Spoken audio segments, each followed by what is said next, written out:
Dice mis hermanos. Ahora vamos a la parte 2, en que vamos a terminar la tercera parte. Hablé de 3 principios que íbamos a mencionar en la clase anterior.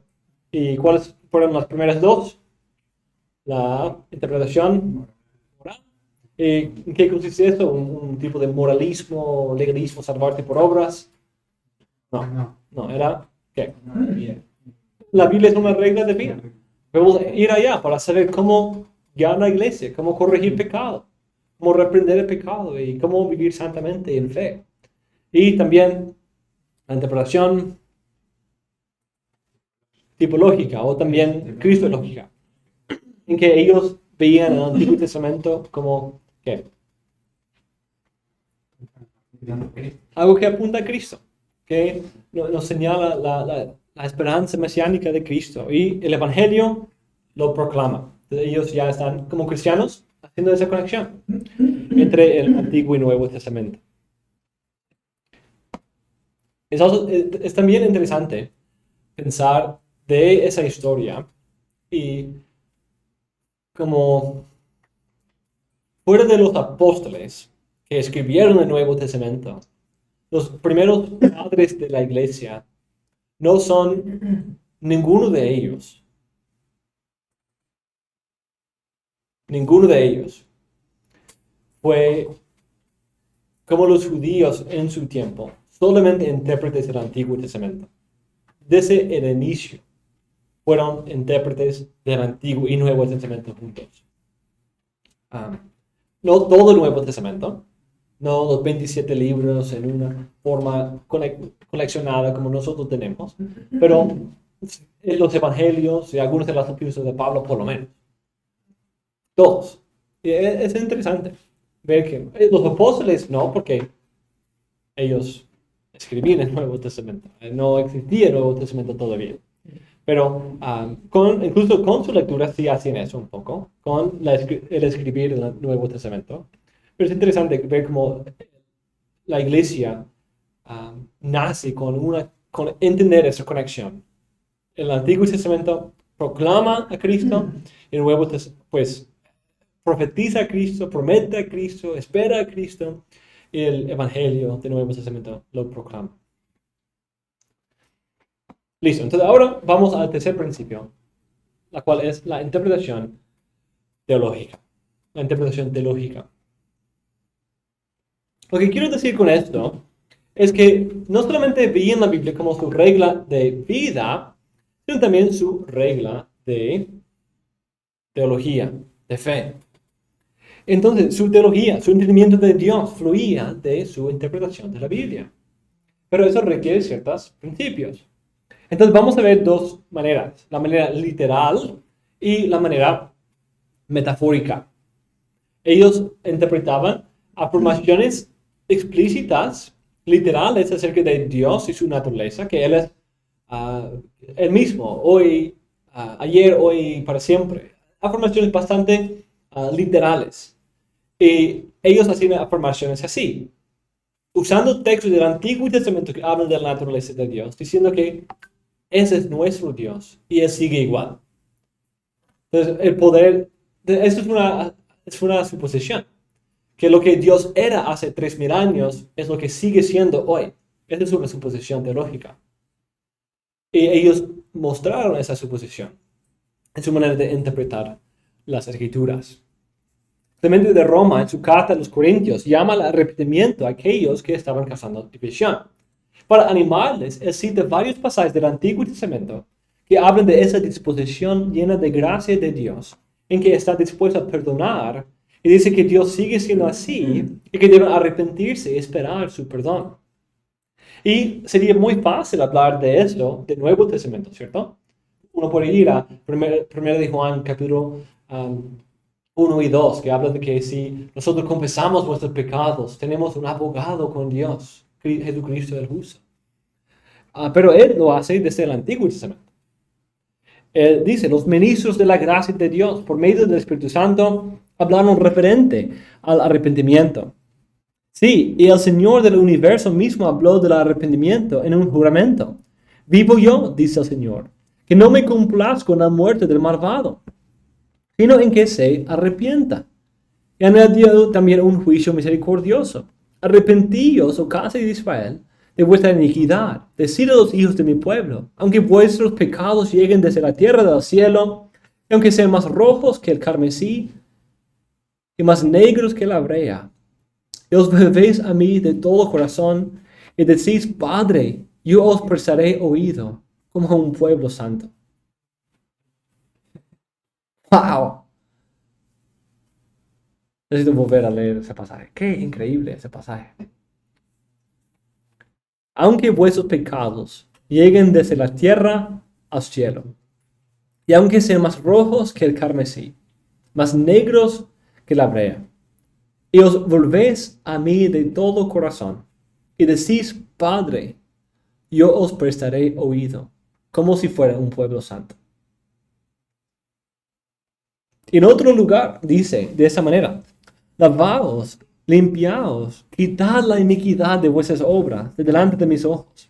Dejad de hacer lo malo. Aprended a hacer lo bueno. Buscad la justicia. Defended al oprimido. Juzgad la causa del huérfano. Hacer justicia a la viuda. Venid luego, dice el Señor, y estemos a cuenta. Aunque vuestros pecados sean como la grana, como la nieve, serán emblanquecidos. Aunque sean rojos como el carmesí, vendrán a ser como blanca lana. Si queréis y obedecéis, comeréis el bien de la tierra. Si rehusáis y sois rebeldes, seréis consumidos a espada, porque la boca del Señor lo ha dicho. Siendo así, pues, Él desea que todos sus amados participen del arrepentimiento, lo confirmó con un acto de su voluntad poderosa. La Biblia nos enseña acerca del carácter de Dios, y esa naturaleza nunca cambia. Entonces, los principios que derivan de los atributos de Dios en el Antiguo Testamento o el Nuevo Testamento siguen aplicables hoy y deben influir en cómo leemos la Biblia y cómo vivimos.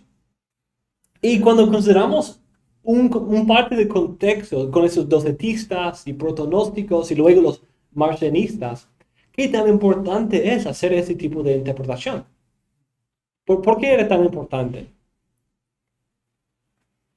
El poder hablar de afirmaciones teológicas del Antiguo Testamento y decir que nuestro Dios sigue igual. ¿Por qué era tan importante en ese contexto? Porque ¿qué decían los marcionistas? Que el Antiguo Testamento era otro Dios. Sí, el Antiguo Testamento era otro Dios, que no es nuestro Dios. No refleja, él era, en este contexto, él era un Dios solo de ira y de terrible. Pero los cristianos decían, no, nuestro Dios no ha cambiado. Nuestro Dios en el Antiguo, Nuevo Testamento es igual.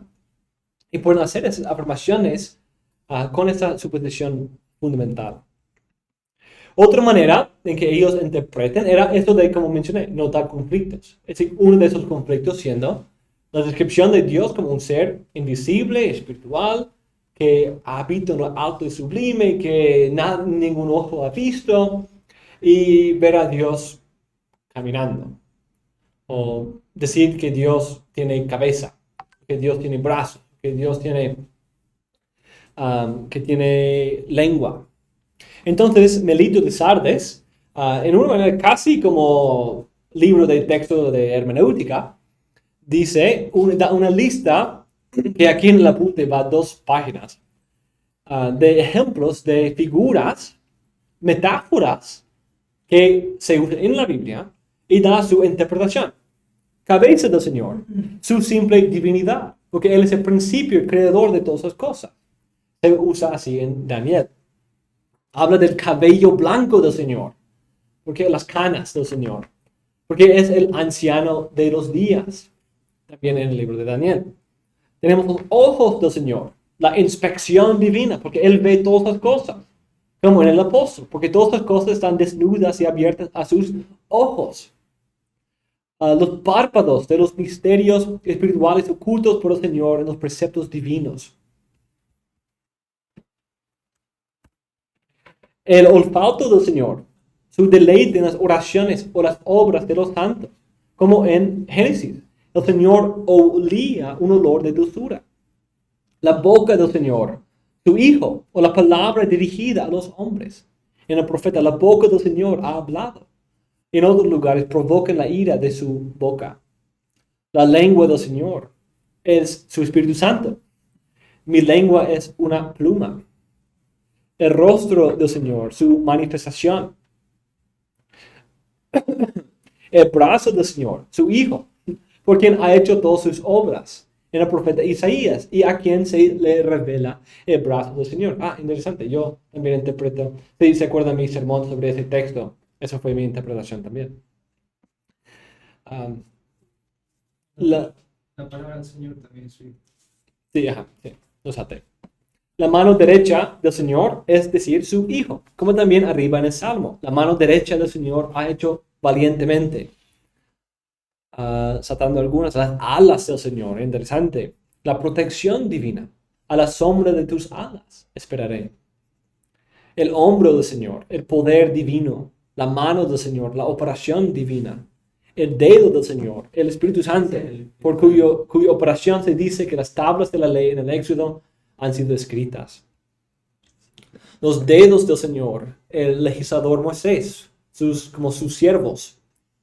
La sabiduría del Señor, también su Hijo. El vientre del Señor, el hueco oculto de la deidad del que sacó a su Hijo.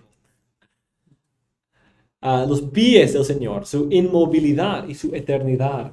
Una densa oscuridad estaba bajo sus pies. El trono de los ángeles del Señor o de los santos. El descenso del Señor, su visita a los hombres. La ascensión del Señor, la elevación del hombre, que es llevado de tierra al cielo. Y esos son textos del Antiguo Testamento, no hablando de Cristo. Tenemos el camino del Señor. Él es el principio de los caminos. En el principio de los... sí. Tenemos la ignorancia de Dios. Es su desaprobación. Como en el Evangelio cuando dice, no te conozco. No es algo que Dios no conozca, porque Dios lo conoce todo, ¿cierto? Pero es algo de... Él los rechaza, no los conoce de una manera de favor, de aceptación. El arrepentimiento del Señor, algo de mucho debate teológico, su cambio de procedimiento. Me arrepentí de haber hecho rey a Saúl.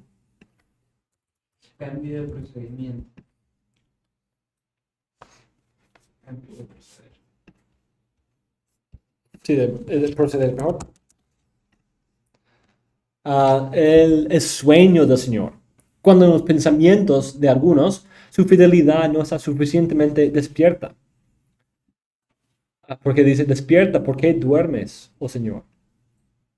O el estrado del Señor. Entonces, qué interesante cómo hacen esto. Eso es algo que nosotros también hablamos. Eso es antropomorfismo o zoomorfismos, como las alas. Sí, también. También otro ejemplo es Teófilo de Antioquía, mi amigo.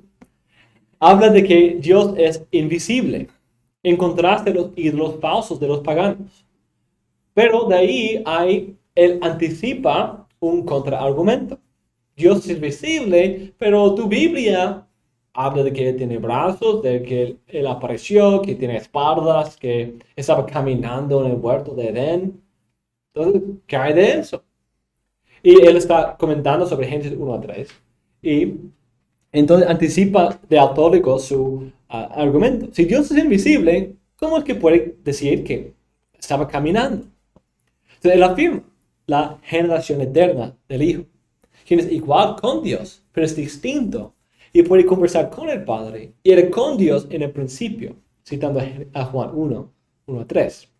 Viendo que Génesis 3 dice que Adán escuchó su voz o su verbo, por lo tanto afirma que es una cristofonía en vez de una apariencia de Dios invisible. El verbo, por lo tanto, dice, siendo Dios y siendo naturalmente producido por Dios, es decir, de generación. Cuando quiera que el Padre del universo quiera, lo envía a algún lugar. Y él, al venir, se escucha y se ve, siendo enviado por Él, y Él es encontrado en ese lugar, el jardín. No solo en este caso, pero también usa un tipo de alegoría para ver a Dios en los días de la creación. Él pasa una gran parte de su segundo libro autórico hablando de la creación y dando comentarios sobre Génesis 1 a 3. Él ve los 6 días de la creación como divididos en dos, los primeros 3 y los últimos 3. Y es verdad que hacía una distinción entre esas dos secciones de días. De los primeros 3 días, la creación de la luz, el firmamento y la división de la tierra y el mar. Él dice que son tipos de la Trinidad, de Dios y su verbo y su sabiduría. Y el día 4 en que Dios crea las lumbreras es una analogía del hombre quien depende de Dios, quien precede todas las cosas para poder tener luz. Un poco de alegoría ahí. Teófilo también interpreta y deriva puntos teológicos muy importantes de la interpretación literal. En contraste a muchos padres, como Agustín y los padres de Alejandría, él entiende Génesis como un relato histórico y literal. Pues Agustín sí lo veía como literal, pero como tenía ciertas interpretaciones raras sobre los días y Agustín luchaba mucho con eso. Pero Orígenes sí luchaba mucho con el sentido, partes del sentido literal de Génesis. Aunque sí puede hacer conexiones y analogías con otros temas del pasaje, él hace algunos puntos que dependen del sentido literal. Por ejemplo, él es uno de los primeros defensores cristianos explícitos de la idea de la creación ex nihilo. Claro, Hebreos es también un buen ejemplo, pero después de la Biblia, él describe eso en lenguaje muy, muy claro, la idea de una creación de la nada. Entonces, él enfatiza que eso, de hecho, uno de sus puntos tan importantes es que la Biblia explica cómo existió el mundo, cómo llegó a existir, por qué es como es, que lo que dice del mundo es verdadero, es legítimo. Y si no es literal, es solamente alegórico, él entiende que hay algo más profundo a veces en eso, como símbolos de la Trinidad, o para él, triados, que es la primera referencia a la Trinidad en la historia, por eso es mi amigo. Ah, pero solo no es la palabra Trinitatis de latín, solo es griego, entonces no adaptamos la palabra de los griegos, sino de los latinos, y por eso es pasado por alto. Pero hay que... ¿Por qué eso? Digamos, ¿por qué se usa del latín si no entendería que... Porque ¿de qué mundo vivimos? ¿De qué fuentes tomamos nosotros más que todos? Los latinos, de los occidentales. Nosotros vinimos de... Nuestra historia se traza de la cuna, y de ahí un poco de mezcla, y de ahí se transiciona a Europa, al occidente. Y de ahí se queda más o menos hasta los movimientos misioneros en que se expandió al resto del mundo. Pero nosotros bebemos más directamente de la tradición latina, más que griega. Entonces es por eso. Y quizás Trinitatis sea una mejor palabra. Puede ser. Porque, ah, porque triados o triada quizás pueda llevar a cierto malentendido. Listo. Entonces, otro autor. Consideremos otro autor. Ireneo. Ireneo. Ireneo es, según Michael Haken, el teólogo cristiano de habla griega más importante del segundo siglo. En cuanto a su hermenéutica, un autor, Keith Stengman, afirma que sus escritos reflejan las centrales creencias doctrinales y prácticas exegéticas de la iglesia primitiva. Es un buen ejemplo entonces de hermenéutica. Él desarrolla 3 términos que él usa muy frecuentemente en sus libros, que de hecho vienen de la retórica antigua, la retórica. Y son las palabras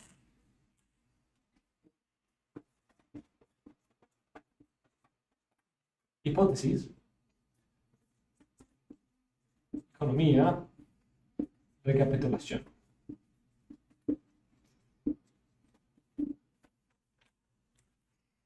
Hipótesis, economía y recapitulación. La idea de hipótesis no es lo que hoy significa en el método científico. En el método científico habla de como una idea, una proyección de que yo creo que esto sucede por esto, entonces yo voy a hacer un experimento para probar esa hipótesis y ver si realmente es así. Es una teoría, algún tipo de... Tengo un problema y yo creo que esa es la solución del problema, entonces probémoslo. Esa no es la idea aquí. La idea aquí es que es la idea general, el tema, identificando el tema central, el escopo, el enfoque de un libro. Eso fue uno de los problemas.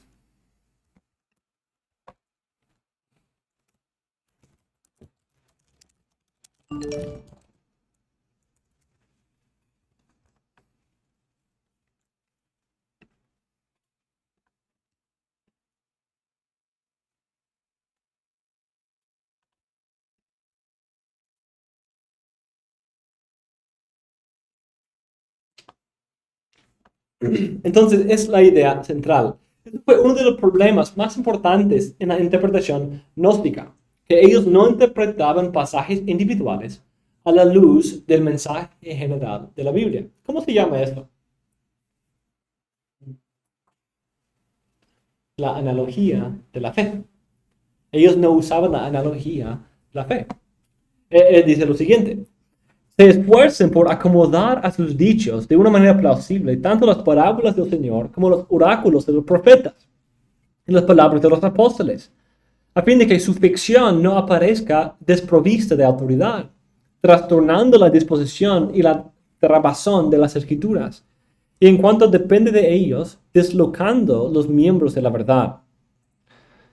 Transfieren y transformen y, haciendo una cosa de otra, seducen a muchos por medio del fantasma inconsistente que se forma de las palabras del Señor así acomodadas.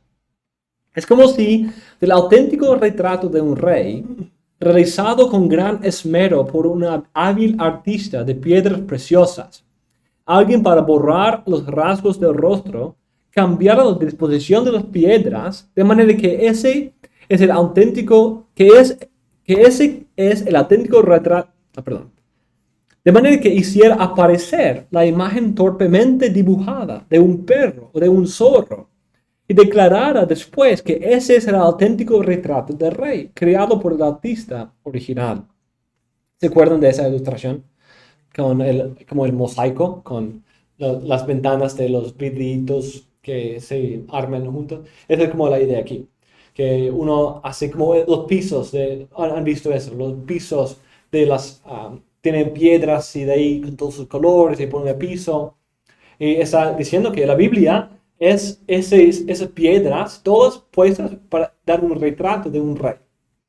Pero esos gnósticos toman las mismas piezas, pero las ponen en otro orden, en que ahora es un perro, pero dicen que ese es el retrato del rey original.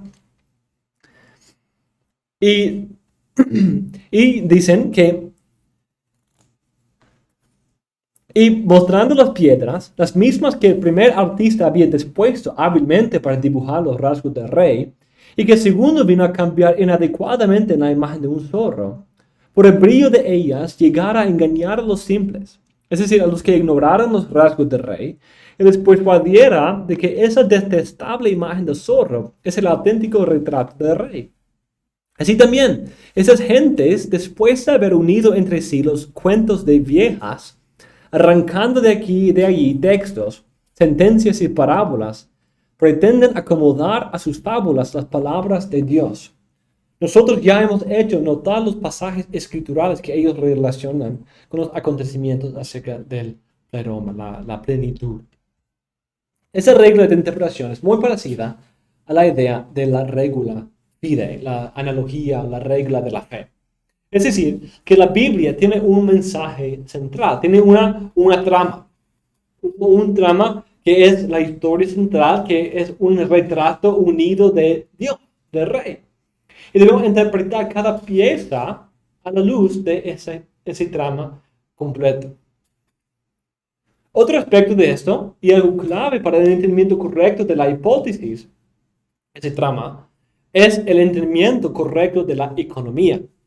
En la retórica, la economía tiene que ver con un argumento o oración que es bien organizado y que tiene un flujo lógico y coherente.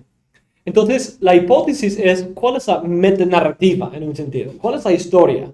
La economía es cómo se estructura, cómo se fluye, cómo se desarrolla. Y para Ireneo, la interpretación correcta no solamente está de acuerdo con la hipótesis, sino también con su economía o su estructura. Esa forma de interpretación manda que entendamos y apreciemos el orden en que Dios se reveló. Esta forma es muy parecida a la idea de la apreciación de la historia de la redención. Al ver que la Biblia cuenta la historia, es importante entender un pasaje a la luz de dónde está en esa historia. Y en este orden e historia, Cristo es central. Cristo tiene el lugar central de esta historia. Y no solo eso, sino que Él también es el punto de la historia que explica y da sentido a todo lo demás. El último término que Él usa es esa de recapitulación. En la retórica, la recapitulación es el resumen o conclusión en que Él va y recapitula lo que había visto. Él como da un resumen y un llamado a la acción, es como el gran final de los argumentos. En cuanto a la interpretación, Ireneo ve a Cristo mismo como la recapitulación que da finalidad a la historia. Él es el final de todo en la historia del mundo. Pero también en la Biblia, todo apunta hacia Él. Encuentra su conclusión, su resolución, como en una historia, ¿cierto? Hay los personajes, hay el escenario, hay cierto conflicto, hay el desarrollo de ese conflicto, y de ahí hay la resolución. Toda buena historia tiene eso, ¿cierto? Tiene una resolución, y cuando no hay esa resolución, salimos de la película diciendo, ¿dónde está la secuela? Necesito otra porque faltó algo ahí. Entonces, terminamos con eso. Terminamos con Cristo. Cristo es la resolución a la trama, que da la solución al problema presentado a lo largo de la economía, que se va desarrollando. Y Cristo es esa solución. Listo, seguimos. Tenemos esa idea de que Ireneo desarrolla más y primero que otros. Estamos viendo eso también cuando vemos a Milito interpretando las metáforas, escribiendo a Dios a la luz de su naturaleza inmutable, invisible, espiritual. Eso es también la regla de fe, porque estamos no permitiendo un pasaje específico que diga que Dios tiene alas para llevarnos a un concepto equivocado acerca de la forma de Dios. Eso es la regla de fe. Porque tomando la Biblia entera, llegamos a la conclusión que Dios es un ser espiritual, que Él es un ser invisible, que Él es un ser sin cuerpo físico y menos con alas. Entonces, esa es la regla de fe. Pero Ireneo lo desarrolla de una manera muy importante para su contexto contra los gnósticos. Y de hecho, era en ese contexto tan importante, incluso mucho antes de Ireneo, unos 40 años antes, Policarpo hace algo muy parecido. Él dice en su carta, porque todo el que no confiesa que Jesucristo ha venido en la carne es anticristo, citando 1 de Juan. Y todo el que no confiesa el testimonio de la cruz es del diablo, él dice. Y todo el que tergiversa las palabras del Señor para sus propios deseos carnales, y dice que no hay resurrección ni juicio, este hombre es el primogénito de Satanás.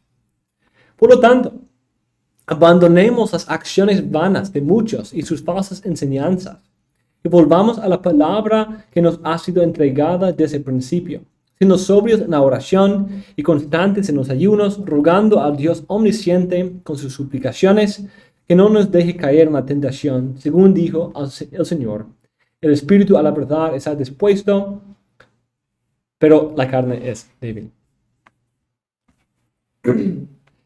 Aquí está usando ciertas reglas, ciertas afirmaciones.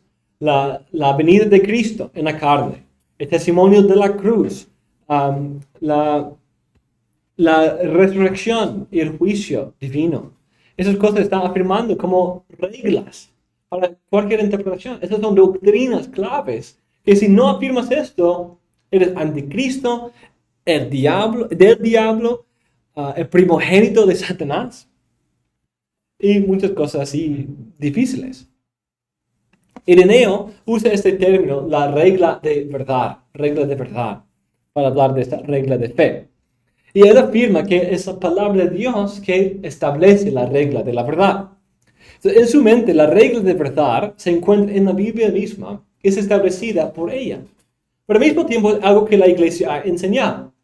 Entonces hay el paralelismo, porque hay la regla de la verdad escrita, enseñada en las Escrituras, y la regla de la verdad que los apóstoles escribieron y enseñaron a estos obispos y pastores que ellos pusieron. Y él dice, debes comprender que las pruebas contenidas en las Escrituras no pueden alegarse, sino citando las Escrituras mismas. Entonces, por eso la Biblia fue central a su argumento contra los gnósticos, porque ellos torcían y tergiversaban las Escrituras para sus propios fines. Entonces, era importante. Y un autor dice, el uso extensivo de las Escrituras en su obra masiva de 5 tomos contra los herejes indica no solamente cómo los líderes cristianos interpretaban la Escritura en ese tiempo, sino también que se aceptaba como Escritura en su tiempo. Una manera en que demuestra la importancia de las Escrituras en su desarrollo no solamente era la regla de la fe, sino también la regla de las Escrituras, la analogía de las Escrituras. Conectado con la regla de fe, Ireneo también afirmó la importancia de la analogía de las Escrituras. Debido a la armonía y consistencia en todas las partes, cada pasaje difícil debe interpretarse a la luz de afirmaciones claras de otros pasajes. Dice, nosotros encontraremos que toda la Escritura dada a nosotros por Dios se armoniza, y las parábolas se armonizan con las cosas expresamente afirmadas. Y las afirmaciones claras explican las parábolas. Por lo tanto, a través de las varias voces de los pasajes, será escuchada por nosotros una melodía armoniosa que canta alabanzas a Dios, quien hizo todas las cosas. Entonces, noten ese lenguaje que él usa. Las parábolas se armonizan con lo que se afirma expresamente. Y lo que se afirma expresamente y clara y expresamente, explican las parábolas.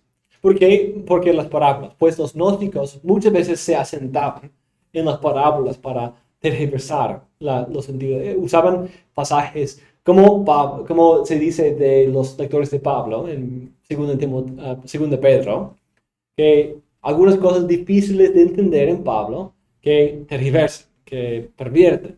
Lo mismo, encuentran los pasajes un poco ambiguos, pero de ahí formar sus doctrinas que transforman el entendimiento apropiado de todo lo demás. Pero él está diciendo, no, la Biblia en su totalidad enseña una regla de fe. Claramente que Dios es el creador, que a Cristo vino en la carne, que Cristo murió en la cruz, que hay una resurrección, tanto para vida como para muerte, en juicio. Entonces, esas cosas son clarísimas en toda la Biblia. Y es un mensaje unido. Y debemos interpretar cada pasaje a la luz de eso. Pero también hay pasajes que lo enseñan más claramente que otros. Y no podemos permitir que uno menos claro tergiverse nuestro entendimiento de todas las afirmaciones diferentes. Entonces, usa el lenguaje, las varias voces. Y se acuerdan de mi clase de una de ellas. Usé la ilustración de los fósforos. Que la analogía de la fe y la analogía de las Escrituras son como una colección de fósforos. Y yo puedo usar un fósforo más brillante para encender o dar más luz a un fósforo que está chispeando, que está ahí como, tiene un poco de luz, pero no mucho, está como muriéndose. Pero comparar dos mechas, o dos fósforos. Y eso es lo que está diciendo aquí, las varias voces. Estoy comparando las varias voces. Y no siempre se armonizan. Es la misma luz, pero una brilla más que el otro. Y de ahí la regla de la fe es encender todos los fósforos y usar toda la luz colectiva para estudiar cada parte individual. En algunas ocasiones, él da una definición breve de esa regla, lo cual es una forma de credo. Y de hecho, es de eso que surge el credo apostólico. Surge de ese contexto antiherético y este contexto de esas afirmaciones claras que forman una ayuda y guía para el entendimiento de las escrituras. Los credos son el producto de una interpretación de las escrituras. Contiene ciertas verdades en común, como el Padre, Hijo y Espíritu Santo. Casi todas esas afirmaciones en él o en otros autores son trinitarios. Que el Padre es el Creador, el Hijo es el Redentor y el Espíritu Santo es también Dios y que nos llena e inspira las Escrituras. Él dice en una parte, en cambio nosotros guardamos la regla de la verdad, según la cual hay un solo Dios todopoderoso, quien por su palabra creó todas las cosas y las dispuso haciéndolas de la nada para que existieran. Una manera súper resumida de eso, que afirma Padre e Hijo, o Padre y Verbo, y también la creación de la nada. En su libro, La demostración de la enseñanza apostólica, él da esta versión más desarrollada. He aquí la regla de la fe, el fundamento del edificio y la base de nuestra conducta. Interesante ese lenguaje, ¿cierto? Dios Padre, increado, ilimitado, invisible, único Dios, creador del universo. Ese es el primero y principal artículo. El segundo es el Verbo de Dios, Hijo de Dios, Jesucristo nuestro Señor, que se ha aparecido a los profetas según el designio de su profecía y según la economía es el término, dispuesta por el Padre. Por medio de él ha sido creado el universo. Además, al fin de los tiempos, para recapitular todas las cosas, se hizo hombre entre los hombres, visible y tangible, para destruir la muerte, para manifestar la vida y restablecer la comunión entre Dios y el hombre. Y como tercer artículo, el Espíritu Santo, por cuyo poder los profetas han profetizado, y los padres han sido instruidos en lo que concierne a Dios, y los justos han sido guiados por el camino de la justicia, y que al fin de los tiempos ha sido derramado de un modo nuevo sobre la humanidad, por toda la tierra, renovando al hombre para Dios. Entonces vemos un credo ahí, una afirmación bastante resumida de la teología de la Biblia, en 3 artículos, Padre, Hijo y Espíritu. Qué curioso. Y eso es visionando lo que estaba ahí antes de Nicea, ¿cierto? Ante Niceno y una afirmación tan clara. Tenemos 3 artículos principales de nuestra fe, Padre, Hijo y Espíritu. Y de ahí todo lo que eso implica. Padre, invisible, creador de todas las cosas. El Hijo, por quien se creó las cosas y quien vino al mundo para traer salvación y restaurarnos con Dios. Y el Espíritu, quien habló por los profetas y quien es Él quien mora en nosotros y nos restaura y santifica y preserva para Dios.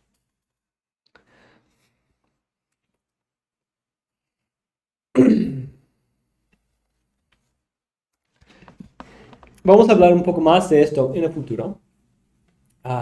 Y no solamente Ireneo, sino la analogía de la fe en uno de los principios. Pero es un principio muy importante que se desarrolló en este contexto. Se sistematizó un poco más aquí. Pero había una realidad y un argumento de Ireneo que hemos hablado, que quiero mencionar de nuevo. Y es que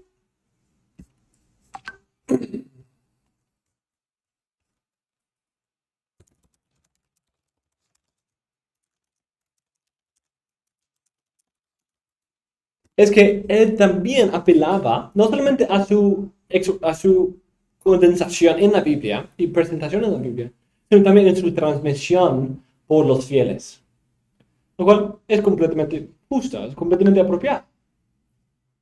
Pero, por la Iglesia Católica, se ha tergiversado. Dame un segundo, mira, sí.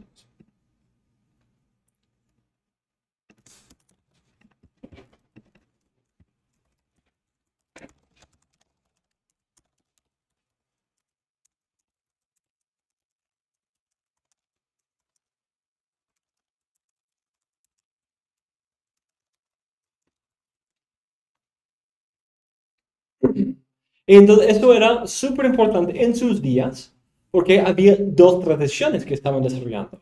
Uno de los fieles, que presentaban la verdad, conforme a las Escrituras, y que lo habían aprendido de los apóstoles, siendo sus discípulos, y los que pretendían, fingían ser discípulos de Cristo y los apóstoles, cuando no predicaban nada de lo que los apóstoles habían enseñado, los gnósticos.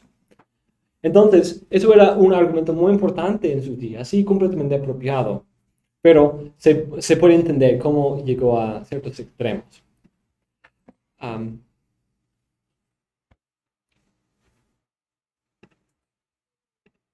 Entonces, Ireneo es un buen ejemplo que nos ayuda a ver uno de esos principios importantísimos de la interpretación y una manera en que la hermenéutica trinitaria se manifiesta.